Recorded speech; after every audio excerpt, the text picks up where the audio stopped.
Shalom Bapak Ibu peserta FLWJ, hari ini kita masuk ke bab Allah yang tidak melampaui nubuatan. Mari sebelumnya kita bersatu di dalam doa. Bapak, terima kasih pada hari ini kami kembali berkumpul di tempat ini. Ada yang mengikuti juga melalui Zoom. Kiranya semuanya yang hari ini ada bersama-sama diberikan hikmat dan inspirasi Roh Kudus untuk dapat sama-sama belajar dan memahami hatimu, mengenal lebih dalam tentang Allah daripada mulanya. Kami sungguh rindu mengenal Engkau lebih dalam lagi Bapa. Tolonglah kami. Terima kasih Bapa. Kami sungguh menaikkan syukur kalau kami boleh mengenal Allah yang hidup, Allah yang berkuasa, Allah yang penuh kasih dan rahmat-Nya bagi kami. Terima kasih Bapa. Dalam nama Tuhan Yesus Kristus kami sudah berdoa dan mengucap syukur. Amin. Bapak Ibu, kita masuk ke bab Allah yang tidak melampaui nubuatan. Allah yang kita sembah adalah Allah yang tidak melampaui nubuatan. Allah yang memegang teguh apa yang sudah Ia tetapkan, apa yang sudah Ia dekretkan, apa yang sudah Allah wahyukan. Yuk kita baca dari Matius 11 ayat 12 sampai 17. Sejak tampilnya Yohanes Pembaptis hingga sekarang, kerajaan sorga diserong dan orang yang menyerongnya mencoba menguasainya. Sebab semua nabi dan kitab Taurat bernubuat hingga tampilnya Yohanes. Dan jika kamu mau menerimanya, ialah Elia yang akan datang itu. Siapa bertelinga, hendaklah ia mendengar. Dengan apakah akan kuumpamakan angkatan ini? Mereka itu seumpama anak-anak yang duduk di pasar dan berseru kepada teman-temannya. Kami meniup seruling bagimu, tetapi kamu tidak menari. Kami menyanyikan kidung duka, tetapi kamu tidak berkabung. Ya, jadi Bapak Ibu, siapakah yang menubuatkan tentang seluruh 32.500 nubuatan? Siapakah yang bernubuat? Berasal dari mana nubuat itu? Dan siapakah yang menyampaikan nubuat itu? Allah lah yang bernubuat. Satu-satunya hanya Allah. Dan siapa yang menyampaikan nubuatan itu? Kita baca lagi Matius 11 ayat 13. Sebab semua nabi dan kitab Taurat bernubuat hingga tampilnya Yohanes. Jadi siapa yang bernubuat? Yang menyampaikan adalah nabi. Nabi menyampaikan nubuat tersebut. Jadi kalau ditanya hingga tampil Yohanes Pembaptis, jadi sekarang adakah yang bernubuat? Sudah tidak ada. Tapi seringkali banyak orang-orang Kristen khususnya yang bernubuat. Sepertinya dibuat-buat begitu jadinya. Seperti nubuat memanggil satu persatu orang untuk maju ke depan dan dikatakan kamu akan dipakai Tuhan menjadi hamba Tuhan yang luar biasa. Wow, katanya begitu luar biasa. Manusia suka dengan kata-kata yang indah, yang berbunga-bunga. Begitu dikatakan kamu akan Tuhan pakai dengan luar biasa. Wah, orang yang bilang begitu hamba Tuhan itu langsung naik, namanya melambung tinggi. Tapi apakah itu nubuat dari Tuhan? Dan apakah kita boleh sembarangan seperti itu? Ayo kita baca. Wahyu 22 ayat 18 sampai 20. Aku bersaksi kepada setiap orang yang mendengar perkataan-perkataan nubuat dari kitab ini. Jika seorang menambahkan sesuatu kepada perkataan-perkataan ini, maka Allah akan menambahkan kepadanya malapetaka-malapetaka yang tertulis di dalam kitab ini. Dan jikalau seorang mengurangkan sesuatu dari perkataan-perkataan dari kitab nubuat ini, maka Allah akan mengambil bagiannya dari pohon kehidupan dan dari kota kudus seperti yang tertulis di dalam kitab ini. Ia yang memberi kesaksian tentang semuanya ini berfirman, "Ya, aku datang segera. Amin, datanglah Tuhan Yesus." Nah, jadi apakah kita boleh sembarangan mengurang-ngurangi atau melebihkan ayat nubuatan dari Alkitab? Boleh? Boleh? Tidak. Mengurangi tidak boleh, menambahi juga tidak boleh. Persis seperti demikian, apa yang sudah ditetapkan, sudah dinubuatkan, itu yang digenapi. Dan itu yang Nabi sampaikan. Dan itu juga tanpa dikurangi atau dilebihkan, kita percayai. Dan kita pegang teguh. Bapak Ibu, nubuatan dan perjanjian adalah dua hal sepertinya sama, sepertinya serupa, tetapi berbeda. Perbedaannya seperti ini. Perjanjian Allah diberikan untuk orang percaya. Kamu diberikan janji keselamatan. Berarti diberikan kepada siapa? Yang percaya. Itu adalah berkat. Keselamatan, kasih karunia, berkat, janji. Berkat Allah bagi orang percaya. Tetapi ketika kita berbicara nubuatan, itu adalah ketetapan, dekret. Bagi siapa? Sampai bagi orang yang tidak percaya.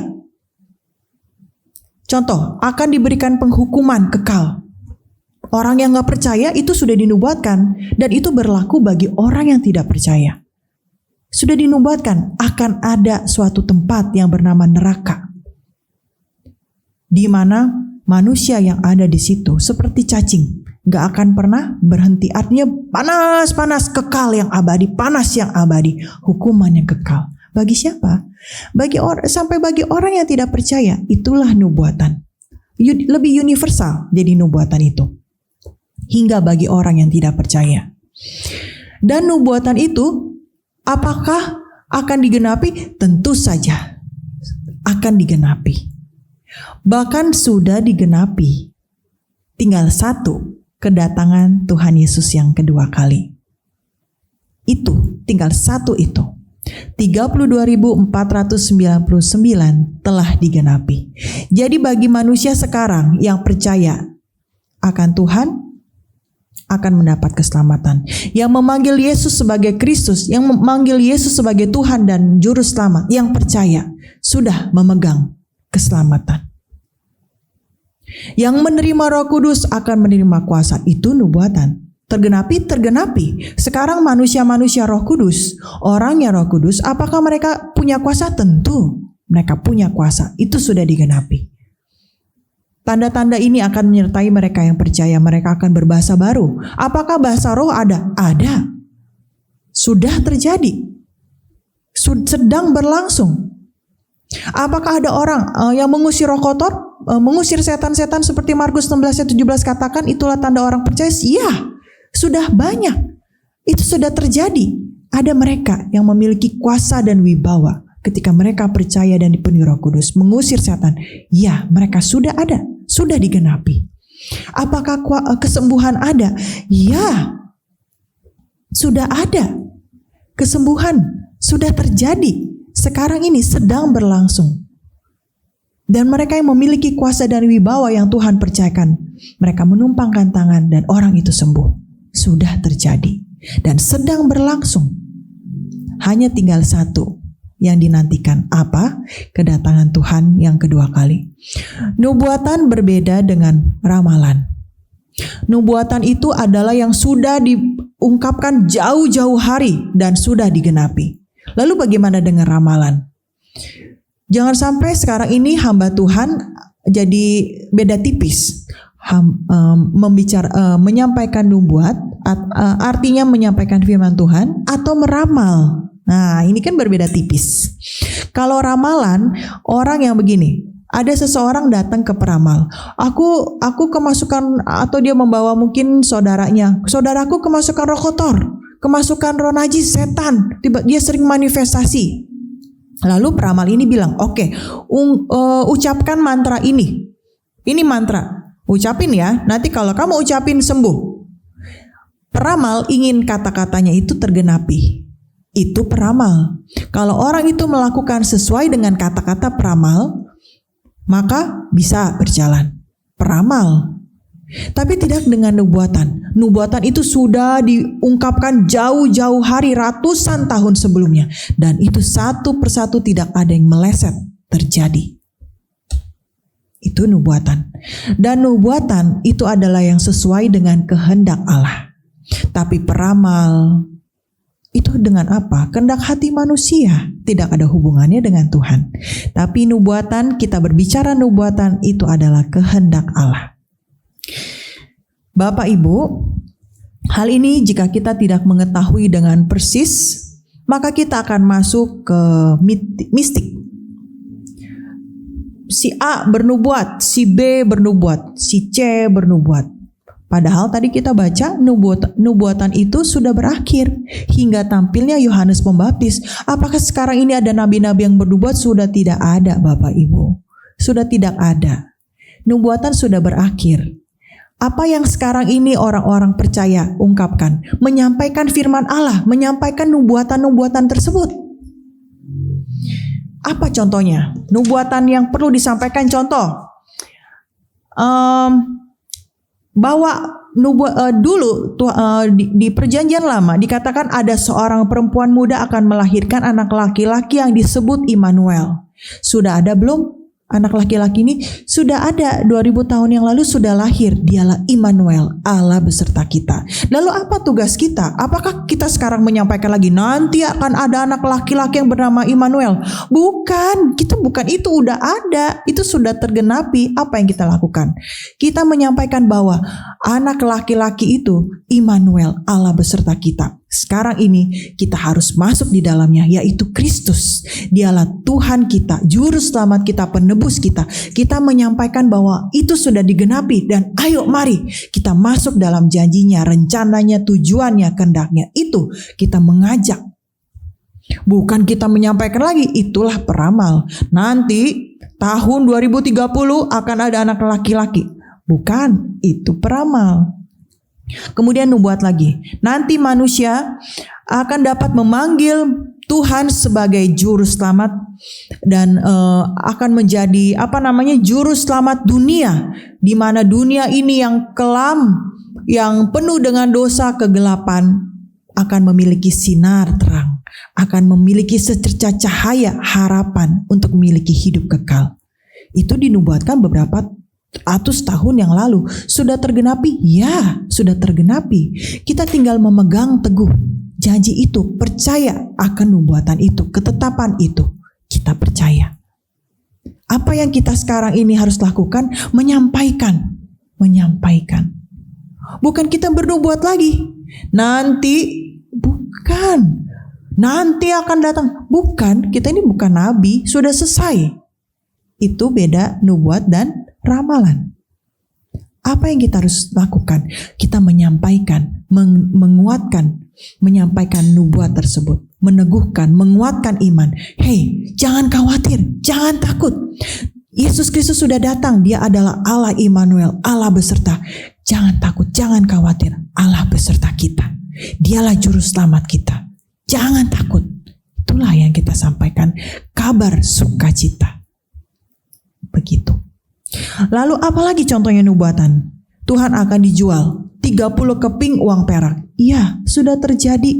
Tuhan kita Yesus Kristus dijual dengan seharga hanya 30 keping perak. Sudah terjadi. Itulah nubuatan. Sudah tergenapi. Ia sudah dijual 30 keping perak. Lalu apalagi contohnya? Ya, nanti ada saat kematiannya. Itu kan yang dikatakan oleh Nabi. Sudah mati belum Yesus? Ya, sudah mati dia. Dan dia sudah bangkit. Dan sekarang kita menguatkan. Yesus sudah dia mati dan dia bangkit. Ayo kita masuk dalam kebangkitannya. Mari, jangan khawatir. Jangan takut. Kita lepas daripada kerajaan maut. Kita masuk dalam kerajaan sorga. Itulah yang kita sekarang ini percayai. Kita percaya 100%.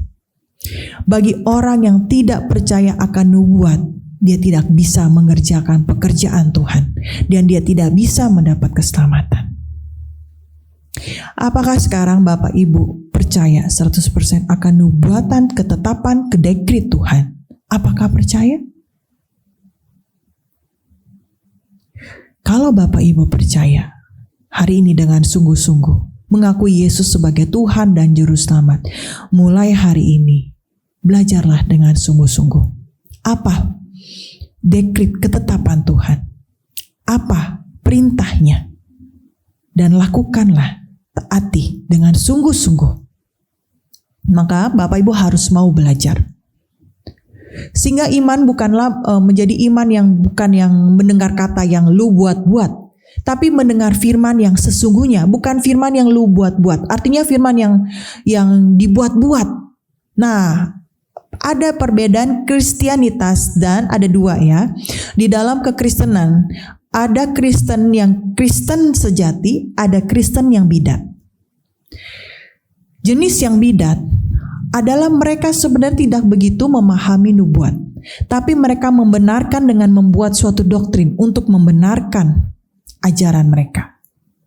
Jadi di atas Alkitab ini dibuatlah suatu buku doktrin. Padahal mereka tidak begitu memahami isi Alkitab. Tapi untuk membenarkan ajaran mereka itulah bidat. Bidat. Mereka membuat doktrin untuk membenarkan diri mereka. Nah, bagaimana caranya supaya kita bisa berjalan lurus di dalam relnya Tuhan, dalam rel kereta yang benar, nggak melencong ke kiri, nggak melencong ke kanan. Inilah buku ini yang berisi janji, ketetapan Tuhan, dekret Tuhan di sini. Kita harus mau belajar dengan sungguh-sungguh, belajar bersama. Baca Alkitab ini minimal 10 kali Bapak Ibu. Kalau sampai kita merasa ini kesukaan seperti makanan kesukaan Bapak Ibu apa? Misal ada yang kesukaannya itu bakmi, atau kesukaannya pizza, atau kesukaannya apa? Kesukaannya apa yang enak? Chinese food. Nah, kalau yang misalnya sukanya Chinese food pada saat makan, wah enak kan? Rasanya inilah makanan yang sukaanku, wah makannya enak. Demikian kalau kita baca kitab sudah menjadi kesukaan, nah itu baru. Firman ini, nubuat ini, menjanji ini, ketetapan ini mulai dapat ada di dalam hati kita. Kita mulai ada eagerness untuk kita melakukan. Tapi kalau menjadi rutinitas, sekedar baca, atau ini gak penting, yang gak menghargai nubuatan Tuhan, yang menganggap remeh, tidak percaya, tidak dapat mengerjakan pekerjaan Tuhan, tidak dapat mendapat keselamatan. Bagaimana ia bisa mendapat keselamatan kalau dia tidak percaya nubuatan Tuhan? Bagaimana seorang bos dapat mempercayakan karyawan ketika karyawan ini percaya akan ketetapannya, akan perintahnya, dan karyawan ini menjalankan? Itu kita berbicara bos dengan karyawan. Itu hubungannya kita sebagai abdi dan Roh Kudus sebagai Tuhan. Tapi kalau kita berbicara hubungan orang tua dan anak, kita lihat lagi orang tua dan anak. Bagaimana seorang anak dapat menjalankan tugasnya dengan baik kalau dia percaya akan kata-kata orang tuanya. Tapi kalau orang tuanya bilang apa saja dia tidak percaya, dia tidak sukar menjalankan apapun perintah orang tuanya. Dan akan menjadi anak seperti apa anak ini? Anak durhaka, bukan? Nah, jadi kita harus seperti apa kepada Tuhan? Kita seharusnya percaya akan nubuat, perintah Tuhan, ketetapan Tuhan, dan janji-janji Tuhan. Apapun yang Tuhan tetapkan sudah lama sekali, itu semua sudah tergenapi Bapak Ibu. Allah kita adalah Allah yang tidak pernah berubah. Apa yang Ia katakan semuanya tergenapi. Allah yang dapat dipercaya. Yuk kita coba kita coba selidiki salah satu nubuatan Tuhan. Kita lihat di Yesaya 7 ayat 14.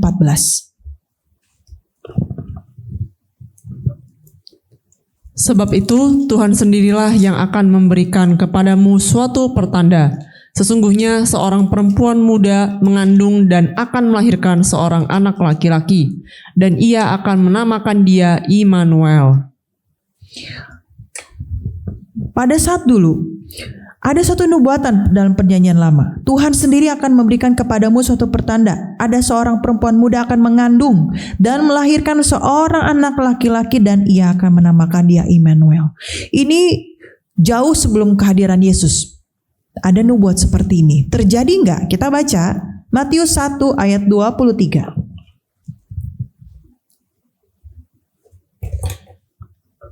Sesungguhnya anak darah itu akan mengandung dan melahirkan seorang anak laki-laki, dan mereka akan menamakan dia Immanuel, yang berarti Allah menyertai kita. Ya, inilah yang terjadi. sudah digenapi. Betul lahir seorang anak darah yang bernama Immanuel, yang berarti Allah menyertai kita. Immanuel itu artinya Allah menyertai kita. Sudah tergenapi. Apakah Tuhan kita berdusta? Tidak pernah, Bapak Ibu. Tidak pernah. Kita ragu pun di dalam pikiran kita, sebenarnya Allah tidak. Kita nggak pantas untuk meragukan Allah. Nggak pantas kita meragukan Allah. Kita yang manusia penuh dengan dusta ini, penuh dengan kebohongan ini, penuh dengan kegelapan ini, meragukan Allah yang begitu mulia, itu sebenarnya nggak pantas. Tapi asal hari ini kita tahu Allah kita, semua perkataannya tergenapi. Ya dan amin. Kalau Ia menyanyikan kita keselamatan, apakah itu hanya fiktif belaka? Tidak. Kita baca lagi. Kisah Rasul 1 ayat 7 sampai 8. Ini salah satu nubuatan Tuhan. Jawabnya, engkau tidak perlu mengetahui masa dan waktu yang ditetapkan Bapa sendiri menurut kuasanya. Tetapi kamu akan menerima kuasa kalau Roh Kudus turun ke atas kamu, dan kamu akan menjadi saksiku di Yerusalem dan di seluruh Yudea dan Samaria dan sampai ke ujung bumi. Tetapi kamu akan menerima kuasa kalau Roh Kudus turun ke atas kamu. Jadi kalau menerima Roh Kudus, kamu akan menerima kuasa. Apakah percaya? Bapak Ibu yang dapat menjawab, apakah percaya hal ini? Kalau Roh Kudus turun ke atas kamu, kamu akan menerima kuasa. Kalau saya akan menjawab, ya, saya percaya 100%. Sejak perjalanan hidup saya menerima Roh Kudus, sejak tahun 2004, waktu itu saya ikut seminar, saya melihat dengan mata kepala saya sesuatu hal yang 2000 tahun lalu terjadi dan sekarang terjadi. Pengusiran roh kotor, kesembuhan, dan orang-orang percaya, bukan orang-orang tertentu yang Tuhan pilih, tidak. Kuasa bersifat universal, dan saya, Bapak Ibu, kita dapat menerima ini. Dan saya merasakan sampai detik ini, kuasa itu terjadi dalam hidup saya. Dan jika Bapak Ibu percaya, kuasa itu pun terjadi dalam hidup Bapak Ibu. Lalu kita lihat lagi Markus 16 ayat 17 sampai 20.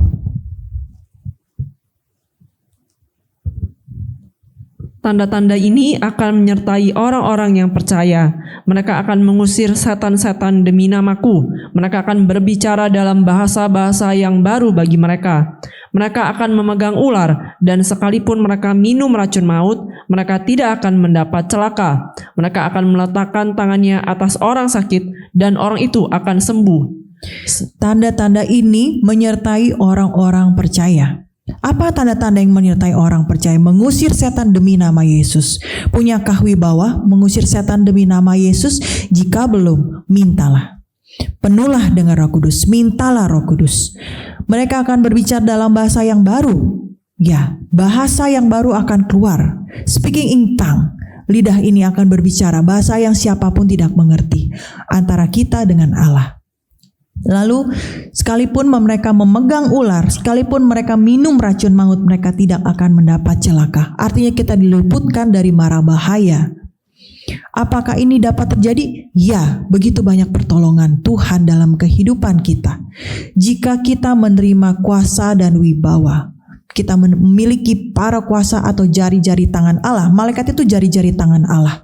Ketika kita akan seperti dihadang kecelakaan, kemudian malaikat inilah yang menolong di kiri dan di kanan, menghadang kita dengan berbagai macam cara, sehingga kita terluput dari bahaya. Ini terjadi. Lalu mereka akan meletakkan tangan atas orang sakit dan orang itu akan sembuh. Apakah ini dapat terjadi? Ya, sampai zaman ini terjadi.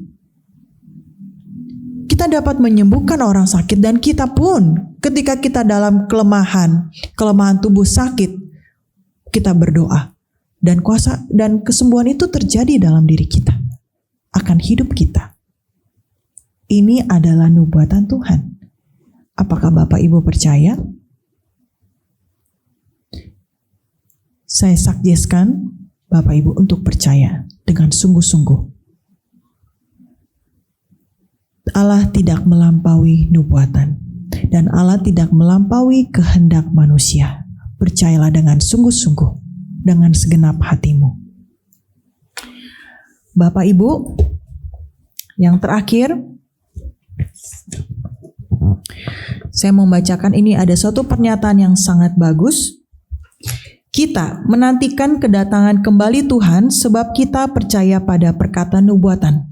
Ada tertulis bahwa kerajaan Allah itu seperti halnya 10 gadis yang pergi keluar untuk menyambut mempelai laki-laki. Sama sebagaimana gadis-gadis yang bijak bertemu dengan dia dan yang bodoh tidak. Maka orang-orang percaya dalam perkataan nubuatan itu akan secara pasti mengalami kedatangannya kembali. Mari kita menantikan kedatangan Tuhan seperti 5 gadis yang bijak. Tetapi gadis yang bodoh, yang lalai, yang tertidur, mereka tidak mendapat bagian dalam kerajaan Allah. Kemudian yang kedua, kita ini dengan kerendahan hati kita mengakui kita ini kikir, pelit, malas, dan memiliki sedikit harapan pada kerajaan sorga. Karena kita tidak percaya, kita seperti ini. Kita tidak percaya pada perkataan nubuatan itu. Apabila kita dengan teguh mempercayainya, kita tidak bisa jadi angkuh maupun sombong, maupun pasif atau malas. Kalau kita dengan teguh percaya nubuatan itu, kita tidak akan pelit, kita tidak akan malas. Kita percaya perkataan nubuatan itu. Melainkan kita akan mendambakan hanya Dia siang dan malam serta menantikannya. Inilah yang harus kita lakukan. Mendambakan Tuhan siang dan malam, bukan iman yang munafik, yang sepertinya rajin, aktif untuk dipandang orang. Bukan iman yang seperti itu bukan iman, itu pencitraan. Tapi yang kita lakukan keluar dari hati kita, memberikan suatu pengabdian yang tulus, dedikasi yang tulus dan murni di hadapan Tuhan. Lalu yang ketiga, kita tidak menaati dan menentang Allah sebab kita tidak percaya pada perkataan nubuatan itu. Kalau firman Ia akan datang pada masa lampau itu telah tergenapi, mengapa firman Aku akan datang kembali tidak akan pula digenapi? Oleh sebab itu mereka yang meremehkan nubuatan itu tidak akan pernah bertemu Tuhan. Kita jangan lagi menentang dan tidak menaati Allah. Janganlah kita menjadi yang tidak percaya.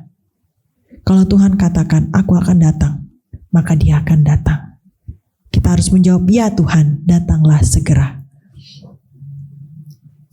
Lalu, seperti apa yang harus kita lakukan persiapan kita? Seperti 5 gadis yang bijaksana, yang selalu menjaga supaya lilin itu tetap menyala. Supaya iman kita terus menyala. Pekerjaan kita jangan pernah padam.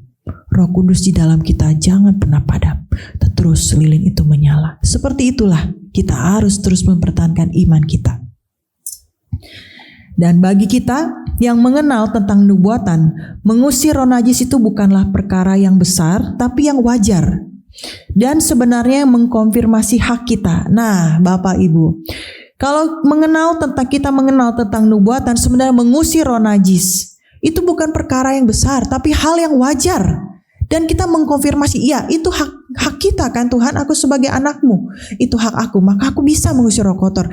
Permasalahannya sudah belum menjadi anak Tuhan, sudah memiliki hak itu belum, sudah masuk dalam Tuhan belum. Jangan-jangan hanya orang-orang yang berada di luar pelataran, yang hanya menonton, yang hanya seperti Raja Agripa, hampir saja aku jadi Kristen. Nah, hampir jadi Kristen. Tapi jadi Kristen bukan enggak jadi Kristen, enggak jadi murid Yesus, hampir.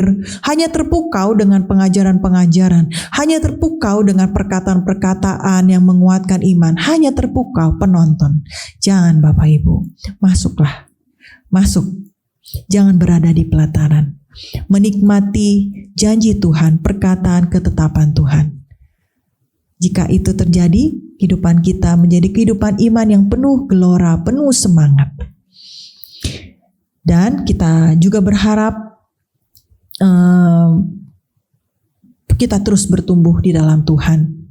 Kita berharap hal ini akan kita turunkan ke generasi kita, ke anak cucu kita, sampai 1000 generasi. Demikianlah firman pada hari ini, bahwa Allah tidak melampaui nubuatan. Nubuatan itu sudah tergenapi. Tujuan kita percaya dengan nubuatan. mempercayai nubuatan itu dan memegang teguh, menjalankan ketetapan itu. Kalau Yesus Kristus akan datang, dia sudah datang. Apa yang harus kita lakukan? Memegang teguh, percaya, menyampaikan kabar baik ini. Masuk di dalam ketetapannya, masuk di dalam janjinya, masuk di dalam perintahnya. Mari kita tutup di dalam doa. Bapa, terima kasih pada hari ini kami telah mendengarkan firman-Mu Bapa.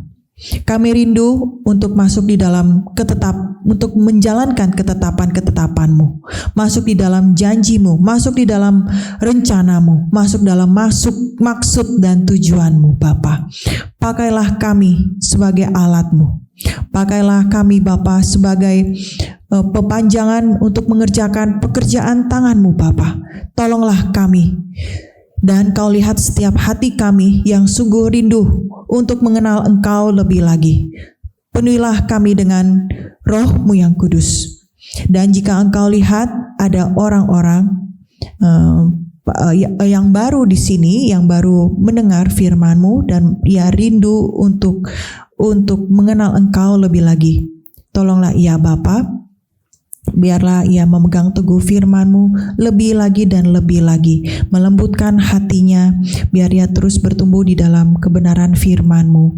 Ia juga memiliki kedamaian, sukacita di dalam nama Yesus. Tolonglah. Terima kasih Bapa, di dalam nama Tuhan Yesus Kristus kami sudah berdoa dan mengucap syukur. Amin. Demikian firman Tuhan pada hari ini. Salam Berea, mari kita kembali kepada firman yang tertulis. Sarange.